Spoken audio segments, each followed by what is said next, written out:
The Great Filter. The inevitable destiny that stops all civilizations before they transcend. The invisible destiny. In every corner of the cosmos, matter tries to organize itself. From clouds of gas, suns are born. From suns, planets emerge. And on some of those worlds, chemistry begins to dream of consciousness. Life appears, grows, thinks, builds, and then disappears. This cycle could repeat itself in millions of places, yet all seem to share the same ending, a breaking point, a frontier no civilization has ever crossed. Welcome to Mind-Blown Space, where we explore the limits of what's possible and the questions science has yet to answer. We call this frontier the Great Filter, a cosmic barrier, inevitable and silent, standing between primitive life and stellar transcendence. It's not a wall of stone, but a set of natural, biological, and technological forces that act as a universal sieve. Some forms of life never develop intelligence. Others learn to think, but cannot survive the power of their own creations. And the few that could transcend vanish before leaving a trace. The Great Filter does not judge or punish. It simply happens. It is the ruthless arithmetic of the universe, reminding us that progress does not guarantee survival. In this light, humanity is not an exception, but a question. Are we ascending toward a stellar future, or walking unknowingly toward our own limit? The mystery of the Great Filter lies not in its existence, but in its position. Is it behind us, in the billions of years it took us to emerge? Or ahead, waiting as a final test? Whatever the answer, one certainty remains.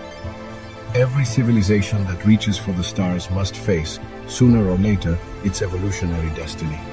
And perhaps we are already brushing against it. Behind or ahead of the limit, the Great Filter could be hidden in our most distant past, or waiting in the future. Both possibilities are unsettling, though for different reasons. If the filter is behind us, then we are an improbable exception, a species that somehow overcame the infinite unlikelihoods of life. But if the filter lies ahead, it means we have not yet faced the true test of intelligent existence. Some astrobiologists suggest that the filter resides at the very origin of life, in that fleeting instant when inert matter becomes capable of copying itself and evolving. If that chemical leap is nearly impossible, then our very presence is a statistical miracle. The cosmos tried countless times, and only one spark caught fire. In that scenario, we are alone but safe. The filter is already behind us. Others think differently. Perhaps life is common, but intelligence is rare. Many worlds may be full of simple organisms that never reach self-awareness. There, the filter acts as a cognitive threshold, the difficulty of turning instinct into abstract thought. Yet, there is a more disturbing hypothesis, that the filter lies not at the beginning, but at the end. If the filter is ahead, it appears when a civilization learns to master energy, create artificial intelligence, manipulate its environment, or explore other worlds. At that point, technological power becomes its final trial. Self-destruction would not be an accident, but a statistical regularity. A species reaches the threshold of the divine and burns itself before crossing it. In both scenarios, the filter is not a single event, but an invisible curve in cosmic evolution, a pattern repeating with mechanical precision, erasing every trace of advanced civilizations. We may perhaps be one of those curves. And if we are, then right now, we may be approaching the inflection point that so many others never managed to cross. The faces of the abyss. The Great Filter has no single form. It is a collection of possible endings, a gallery of destinies repeated on a cosmic scale. Some civilizations may have vanished from external causes, others from within. All of them, without exception, face the same question: how far can intelligence go before it destroys itself? The first phase of the filter might be technological self-destruction.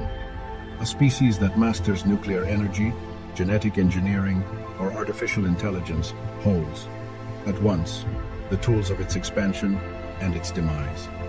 Within every advanced civilization, there may hide an unstable equation. Curiosity plus capability minus prudence.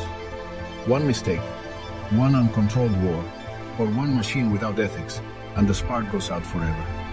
Another possible manifestation is ecological collapse. A world can die from saturation. A civilization consuming faster than its planet can regenerate.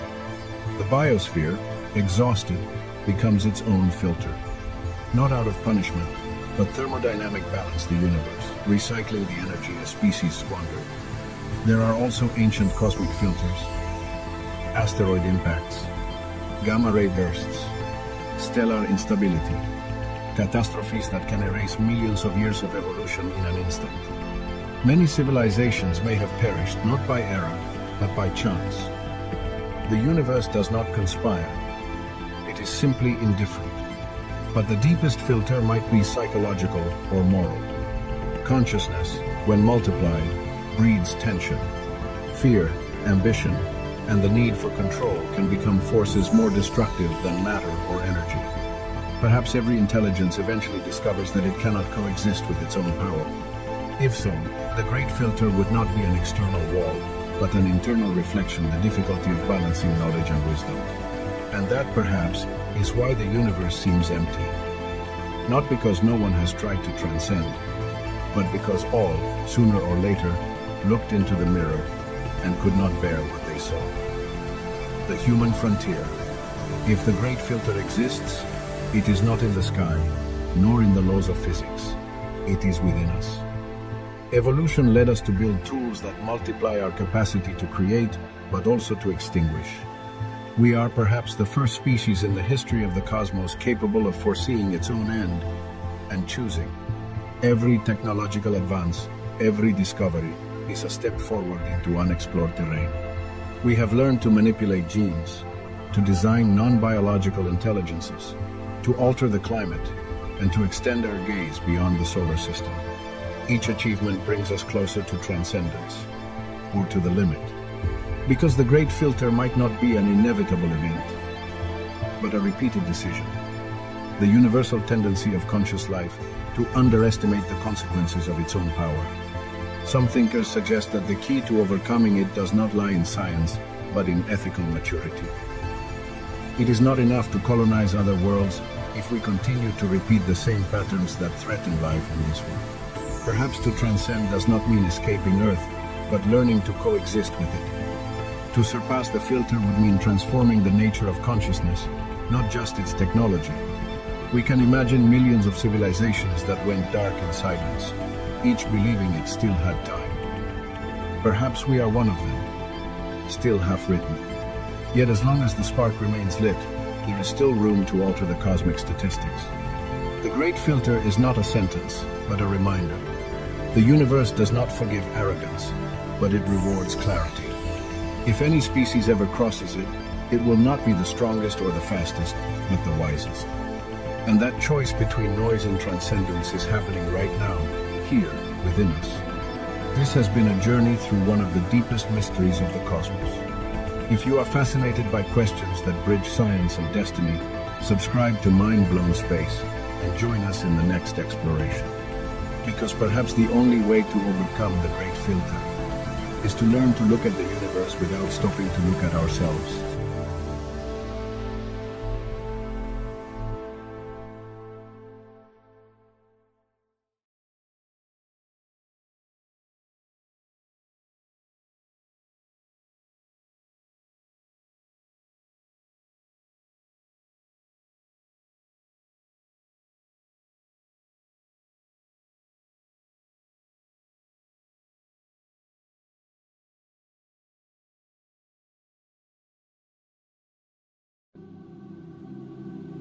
When the universe goes out. The final echo of creation, the clock of the cosmos. The universe has a rhythm we cannot hear, yet it never stops. Since the Big Bang, almost 13.8 billion years ago, everything has been expansion, movement, and transformation. Galaxies drift away from one another like glowing embers, in a darkness that grows without limit.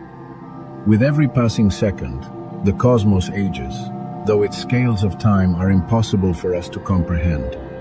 Welcome to Mind Blow Space, where the universe is contemplated with the mind and felt with the soul. If we condense the entire history of the universe into a single year, humans would have appeared in the final seconds of December 31st. Such is the brevity of our existence compared to the cosmic calendar. And yet, from this tiny corner of space, we have learned to look ahead and to ask ourselves something that transcends all human curiosity. How does it all end? Science has proposed three possible destinies for the universe. Three scenarios born from the same origin, the expansion that began with the Big Bang. Everything depends on how much energy drives that expansion and on the density of matter that tries to slow it down. Between these two forces, the fate of time, matter, and light is written. The first is the most silent and probable, the Big Freeze, the Great Freezing. A universe that stretches endlessly until it loses all its heat, until the stars burn out, black holes dissolve, and only an absolute cold remains. Then comes the Big Crunch, the opposite possibility, that the expansion reverses, and everything returns to its starting point, a cosmic collapse that would be the echo of the Big Bang in reverse. And finally, the most violent and strange, the Big Rip, the Great Tear, where the universe expands so quickly that it rips apart even atoms. Three endings. Three echoes of the same beginning. Each one, a different mirror of eternity. The Big Freeze, the silence that grows. Imagine a universe that does not die suddenly, but fades away slowly, like a bonfire burning out with no witnesses. That is the hypothesis of the Big Freeze, also called the heat death of the universe. There is no explosion, no collapse, only an infinite descent into stillness. Since the Big Bang, the expansion of the cosmos has never stopped accelerating. Galaxies drift apart, driven by an invisible force, dark energy. If its reign continues, a moment will come when every star will remain alone in its own sky. The distances will be so vast that no light will ever reach another. The entire universe will become a collection of luminous solitudes, each one fading away on its own. When the last stars are consumed, only white dwarfs will remain, cooling little by little, turning into black dwarfs' bodies without light, invisible even to the memory of the cosmos.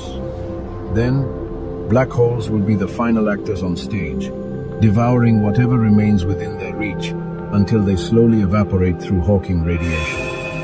And then, nothing. No light, no heat, no movement. A universe expanded to its limit, with a temperature approaching absolute zero. There is no collision, no fire, only the cold echo of time stretching until it disappears. Paradoxically, this ending is not a tragedy. It is the natural consequence of a cosmos that gave everything. Every supernova explosion, every atom, every spark of life. In that final stillness, there is no defeat, only fulfillment. Perhaps the Big Freeze is not an ending in the human sense, but rather the rest of the universe after its masterpiece. Existence itself. The Big Crunch. The universe that returns upon itself. There are theories that suggest the universe might not die frozen, but instead fold back toward its origin, as if gravity, tired of expanding so much, decided to bring everything home again. That destiny is called the Big Crunch, the Great Collapse. In this scenario, the expansion of the universe would gradually slow down. Galaxies, instead of moving apart, would begin to draw closer. Space itself, which now stretches like an infinite sheet, would start to contract. Over time, galaxies would collide one after another, the sky would fill with fire, and the universe, instead of dying in cold, would burn until its final breath. Every star would explode, every planet would be swallowed. Everything that ever existed would once again concentrate into a tiny point of infinite density, a singularity, the mirror image of the Big Bang. Where everything began, everything would also end. And yet, within that total destruction, a rebirth might be hidden. Some physicists propose that the final collapse could trigger a new explosion, another Big Bang, another cycle, another universe. As if the cosmos breathed in eons, expanding and contracting eternally. If that were true, perhaps our universe is not the first, nor the last. Perhaps every ending is only a pause between two infinities. The Big Crunch reminds us of something essential, that the universe is not only expansion and progress, but also gravity and return, the force that holds even the abyss together. Nothing is lost, it only changes form. Even the end could be the beginning, disguised in darkness. The Big Rip. The universe that tears itself, apart from within. There is a third destiny, the most unsettling and extreme, the Big Rip, or Great Tear. In it, the very force that drives the expansion of the universe, dark energy not only continues, but accelerates without limit, stretching the fabric of space-time like a cord pulled beyond its strength. First, galaxies drift so far apart that they can no longer see one another. Then, the expansion reaches the scale of solar systems. Planets are torn from their orbits. Suns are left alone in the vastness. But it doesn't stop there. Dark energy keeps growing until it begins to break down the very atomic structures. Molecules, atoms, even nuclei are torn apart. Everything matter, light, space, and time ends up dissolved in an ocean of ever-increasing energy. The universe neither cools nor collapses. It breaks from within. There is no visible explosion, no instant of climax. Only a growing tension that finally erases the laws that once sustained reality. It is the shortest and most absolute ending, but also the most revealing, because it reminds us that even the forces that create can destroy. Dark energy, the silent engine of the cosmos, would be both its maker and its executioner. And yet, when contemplating these three possible endings, ice, fire, and tear, a humble certainty emerges. We live right in the middle of the miracle, in the precise span where there are still stars, where light still has something to meet. Perhaps the universe does not fear its end. Perhaps it simply accepts it the way we accept a sunset, knowing that darkness is not absence, but continuity. Because in the end, the cosmos does not disappear. It only changes its silence. If this journey through the universe's destiny left you thinking, subscribe to Mind Blow Space. Here, we explore what the cosmos keeps quiet and what still resonates within us.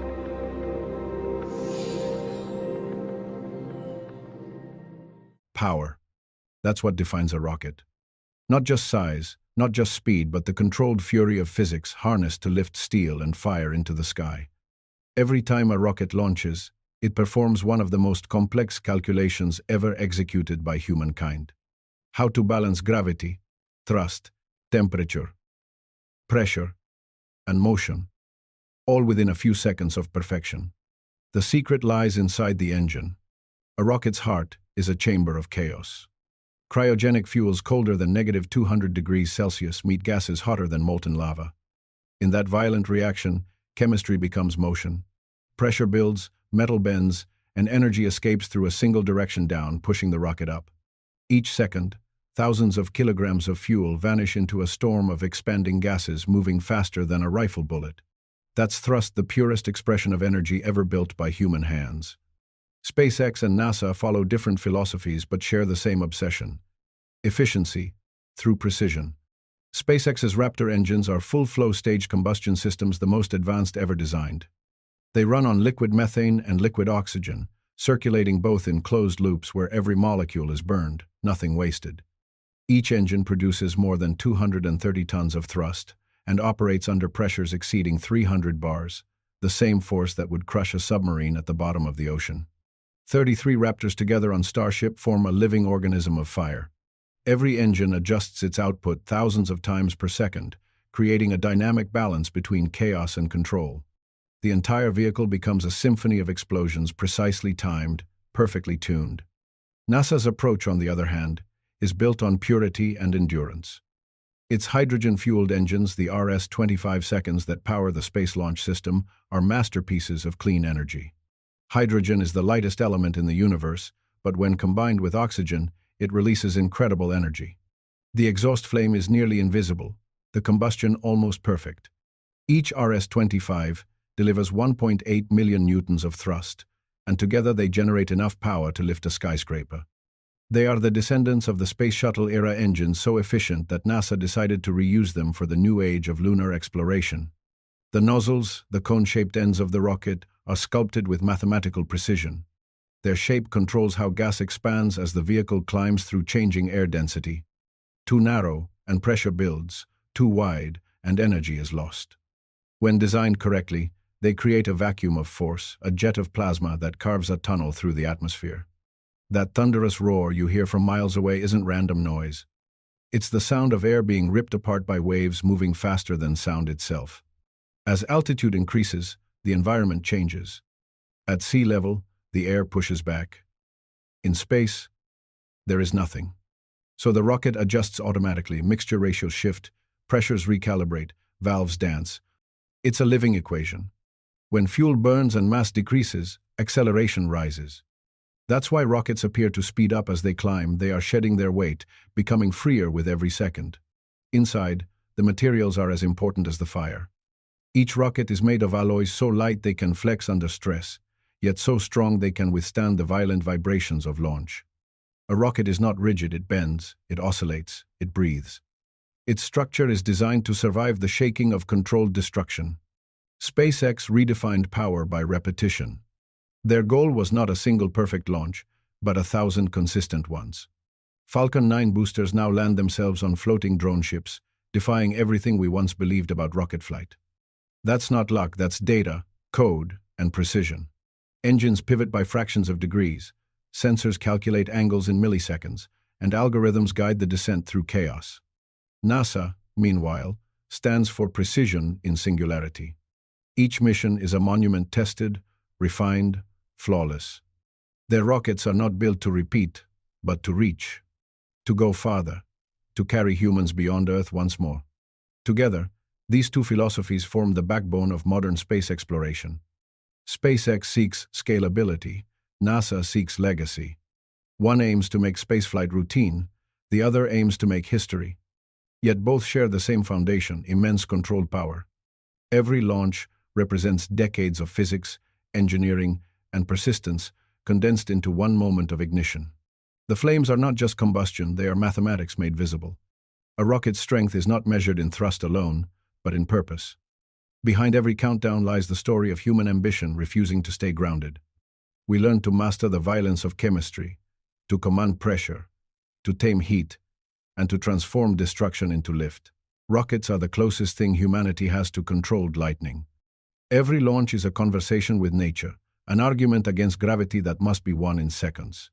The strength of a rocket doesn't come from brute force alone. It comes from discipline, from precision that allows violent energy to obey mathematics. Inside each engine, a storm unfolds. Cryogenic liquids rush through narrow pipes at hundreds of meters per second. Valves open and close faster than a heartbeat. The slightest delay, the smallest imbalance, and the system would devour itself. Yet, it doesn't. It stays in harmony, because thousands of engineers have choreographed the fire. At liftoff, the rocket's base becomes a miniature sun. Temperatures exceed 3,000 degrees Celsius. Pressure pushes outward like a trapped earthquake. And somehow, everything holds. Each engine acts as a separate mind. They communicate through code, constantly measuring vibration, angle, thrust, fuel flow. If one wavers, the others compensate instantly. The rocket flies not by instinct, but by orchestration. The core idea is Newton's third law for every action, an equal reaction. The greater the mass of gas expelled downward, the greater the upward force. This principle is simple in theory, but nearly impossible to execute at planetary scale. SpaceX and NASA both mastered that execution in different ways. SpaceX turned power into an industrial process. Build fast, test fast, fail, rebuild, improve. NASA turned power into heritage, designed to endure, to represent decades of experience and national pride. One system favors iteration, the other favors perfection. Both redefine what strength means in spaceflight. The engines themselves are marvels of thermodynamics. The Raptor burns methane and oxygen in a full flow cycle, where every drop of fuel contributes to motion. The RS-25 from NASA uses hydrogen, light as air but potent as thunder. Each fuel carries its own personality. Methane, dense and reusable. Hydrogen, fragile and pure. Both demand extreme control to keep them stable. When ignited, the reaction produces an exhaust jet moving at almost 4 kilometers per second. It's invisible at first, then turns into a stream of white fire, sculpted by the nozzle into pure direction. No two stages of flight are the same. At low altitude, the air resists every meter of ascent. Engines roar at full throttle, compensating for drag and gravity's full weight. Higher up, the air thins, the noise fades, and efficiency takes over. Valves adjust the fuel ratio, expanding gases faster to match the near vacuum. From the ground, it looks like freedom. Inside the vehicle, it's a controlled descent into chaos, calculated moment by moment. The skin of the rocket is another source of quiet genius. Every plate of stainless steel or carbon composite is designed to flex under load without fracturing. It's not rigid, it sways, twists, expands, and contracts. A rocket lives, breathes, and groans under its own power. The structure behaves less like a machine and more like a living organism adapting to stress. Reusability brought a new layer of intelligence. SpaceX made rockets not just powerful, but self-aware. Boosters guide themselves home using thrusters and grid fins that adjust against supersonic winds. Computers predict motion milliseconds ahead, altering gimbal angles to keep balance. Landing legs unfold at the last possible moment, absorbing shock like muscles catching a fall. Each recovery refines the next flight's strength through memory. NASA's approach remains architectural. Its rockets are monuments, machines meant to travel farther, carry heavier payloads, and open paths beyond Earth orbit. Their power comes from scale and reliability, from mastering each component until it can operate flawlessly after years of dormancy. Both paths converge toward the same horizon, a time when launches are no longer miracles, but infrastructure. The reason these rockets are so powerful is not only the chemistry inside them, it's the intention that drives them. They are designed not for destruction, but for escape. They represent our species' refusal to stay confined to one world. Every ignition is a declaration that the sky is no longer enough. The flames beneath them are not just exhaust, they are purpose made visible. Power is not how loud a rocket roars, nor how high it climbs. Power is how precisely it obeys the impossible. Each launch is a reminder. What we once called unreachable is now a matter of timing. Each engine is a monument to curiosity. Each orbit achieved, a victory of reason over gravity. Humanity didn't build rockets to conquer the heavens. We built them to understand them,